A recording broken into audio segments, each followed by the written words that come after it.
Regarding parenting at home, what would you say to parents who think that they are somehow imposing on their children's freedom by teaching them Christian values and want to instead give them the free choice of exploring whatever path they want to take?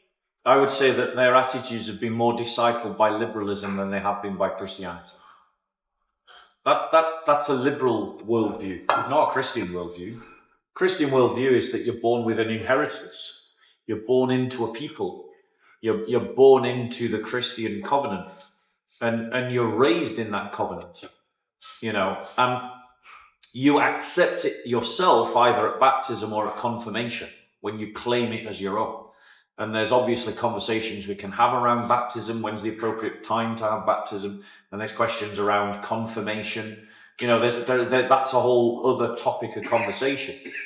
But there's nothing wrong with teaching your children a heritage and an identity. In fact, I would argue if you're not teaching them a heritage and identity, you're denying something that they have by right, and you're denying them a right by not teaching them that. But liberal values, liberalism, says that it's not about a heritage and an identity in our culture. The state doesn't have an identity. It is just a functional relationship of rights and responsibilities. And that you are therefore free to move, so long as you work within those rights and responsibilities, you're free to have whatever identity you want as an individual.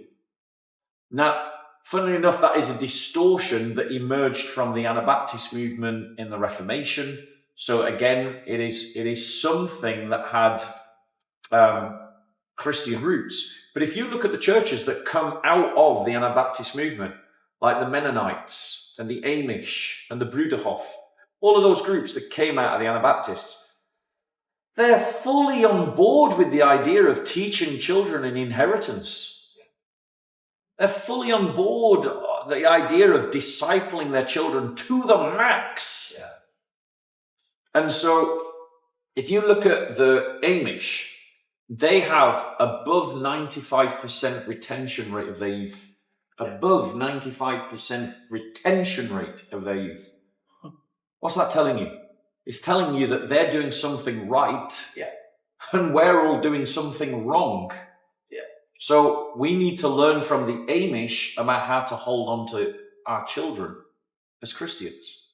And if you look at the Amish and you compare them to other religious groups that have high retention rates of their youth, like the Muslim community, like the Jewish or Orthodox community, what do they all have in common?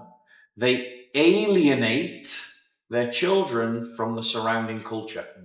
Yes.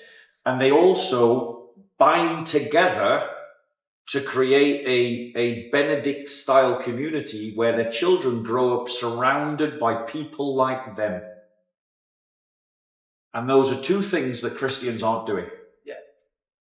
Yeah. And then we're wondering why we're losing up to 90% of our children. In some churches, up to 90% of children will abandon the faith. So we need to have some humility and recognize that it's not that the way that we do it isn't working. Sunday school is not working. Christian youth clubs are not working. Let's do things differently. The parish system is not working. Let's do things differently.